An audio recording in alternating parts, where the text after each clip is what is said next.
Hi friends, இது உங்கள் லியா vlogs. இன்னைக்கு நாம் கன்னியாகுமரி மாவட்டத்தின் குலசேகரம் அருகில் கோதை ஆற்றில் 50 அடி உயரத்தில் அமைந்த புகழ்பெற்ற சுற்றுலாத்தலமான திருப்பரப்பு அருவிக்குத்தான் வந்திருக்கோம்.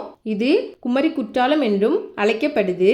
குலசேகரத்திலிருந்து 5 கிலோமீட்டர் தொலைவிலும், கன்னியாகுமரியிலிருந்து 55 கிலோமீட்டர் தொலைவிலும், நாகர்கோவிலிருந்து 42 கிலோமீட்டர் தொலைவிலும், திருவனந்தபுரத்திலிருந்து 52 கிலோமீட்டர் தொலைவிலும் இது அமைஞ்சிருக்கு. இந்த அருவிக்கு அருகிலேயே புகழ்பெற்ற மகாதேவர் சிவன் கோயிலும் இருக்கு. இது வலிமையான கோட்டை சுவர்களால் சூழப்பட்டிருக்கு. இங்கே குழந்தைங்களுக்கு தனியாக நீச்சல் குளமும் இருக்கு. இங்கே காலையில் 7 மணிலேருந்து மாலை 6 மணி வரை ஓப்பனில் இருக்கும். இங்கே 5 ரூபாயிலிருந்து 10 ரூபா வரையிலான குறைவான டிக்கெட்டே வசூல் பண்ணுறாங்க. மேலும் நீச்சல் குளத்திற்கு தனி டிக்கெட்டும், கார் பார்க்கிங்க்கு தனியாக 50 ரூபாவும் டிக்கெட் வசூல் பண்ணுறாங்க. இங்கே சிறிய அமைப்பில் குழந்தைங்களுக்கு பூங்காவும் நீச்சல் குளமும் இருக்குது. நீச்சல் குளத்தை ரொம்பவே சுத்தமாகவும் சுகாதாரமாகவும் வச்சுருக்காங்க. பெரியவங்கள்லேருந்து குழந்தைங்க வர நீச்சல் குளத்தை பார்க்கும்போது ரொம்பவே என்ஜாய் பண்ணுறாங்க. இங்கே தனியாக படகு சவாரியும் அமைக்கப்பட்டிருக்கு.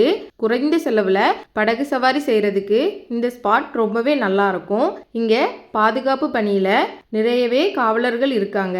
அதனால் எல்லாருக்குமே இந்த இடம் ரொம்பவே பாதுகாப்பானதாகவும் இருக்கும். ஆண்களுக்கும் பெண்களுக்கும் குளிக்கிறதுக்காக தனித்தனியாக இடம் அமைச்சு வச்சுருக்காங்க. அதனால் குளிக்கிறதுக்கு எல்லாருக்கும் சௌரியமாகவே இருக்குது. உடைமைகளை பாதுகாக்கிறதுக்கு தனி அறைகளும் அமைக்கப்பட்டிருக்கு. இங்கே சிற்றுண்டி கடைகளும் விளையாட்டு பொருட்கள் வாங்குறதுக்கான கடைகளும் அதிகமாகவே காணப்படுது. அதனால குழந்தைங்களுக்கு இந்த இடம் ரொம்பவே பிடிக்கும். அப்புறமா பெண்களுக்கு துணி மாற்றுறதுக்காகவும் உடை மாற்றும் அறைகளும் இங்கே தனியாக காணப்படுது. அதனால குடும்பத்தோடு வந்து குளிச்சுட்டு போகிறதுக்கு இந்த இடம் ரொம்பவே நல்லா இருக்கும். குழந்தைங்களுக்கு முக்கியமாக இந்த இடம் ரொம்பவே பிடிச்சிருக்கும். இது ஒரு பாதுகாப்பான அருவியாக இருக்கிறதுனால இங்கே எல்லாருமே வந்துட்டு போகலாம். இதை பார்வையிடுறதுக்கு ஜூன் முதல் ஜனவரி வரை உள்ள 7 மாதங்களும் ரொம்பவே சிறப்பான மாதங்களாக கருதப்படுது. அதனால எல்லாரும் குழந்தைங்களுக்கு லீவ் இருக்கும்போது இங்கே வந்து குளிச்சுட்டு போகலாம். இங்கே அருவி ஆர்ப்பரித்து வர்றதை பார்க்குறதுக்கு ரொம்பவே நல்லா இருந்தது. ரொம்ப அதிகமான சுற்றுலா பயணிகள் இங்கே வராங்க. எல்லாருமே குடும்பத்தோடு வந்துட்டு போகிறாங்க. எங்களுக்கு இந்த அருவி ரொம்பவே பிடிச்சிருந்துச்சு. அருவி ஆர்ப்பரிக்கிற சத்தத்தை கூட இந்த வீடியோவில் நாங்கள் போட்டிருக்கோம். மறக்காமல் கேளுங்க.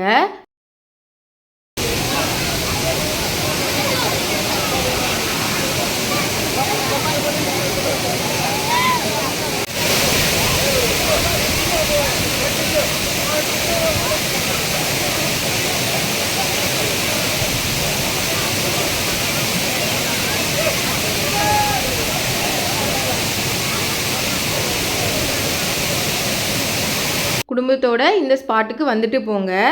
இது போல் பல பதிவுகளை பார்க்குறதுக்கு எங்களோட சேனலை ஃபாலோ பண்ணுங்கள், ஷேர் பண்ணுங்கள், லைக் பண்ணுங்கள், கமெண்ட் பண்ணுங்கள், மறக்காமல் சப்ஸ்கிரைப் பண்ணுங்கள். Bye friends.